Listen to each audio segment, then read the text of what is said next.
అండి, ఎలా ఉన్నారు? అందరూ బాగున్నారా? చూడండి, ఈరోజు ఉగాది.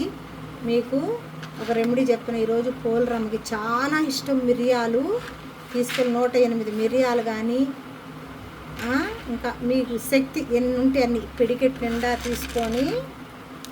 నిండా తీసుకొని అమ్మవారిని ఇదిగో ఇట్లాగా అది ఒక చిన్న కర్పూరం బిళ్ళ కూడా అందులో వేసుకోండి. చూడండి, ఇట్లా తీసుకొని అన్నీ ఇట్లా పోసుకొని అమ్మకి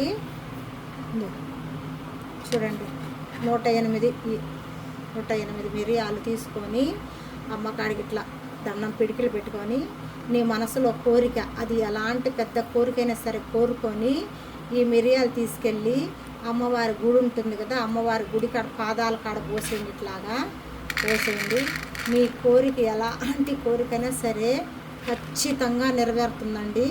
అమ్మవారి పాదాల కాడ పోసేయండి. మిరియాలు గుడి కాడ ఉంటుంది కదా, ఆడ పోసేయండి. లేదంటే శూలం ఉంటుంది దానికి, ఆ శూలం కాడైనా కోరిక చెప్పుకొని వేసేయండి. లేదు మాకు కట్ట కూడా వీలు లేదమ్మా అంటే పొట్లం కట్టి ఆ తల్లి కాడ పెట్టేయండి. మీ కోరిక ఖచ్చితంగా నెరవేరుతుందండి. ఈ వీడియో నచ్చినట్లయితే లైక్, షేర్, సబ్స్క్రైబ్ అవ్వండి.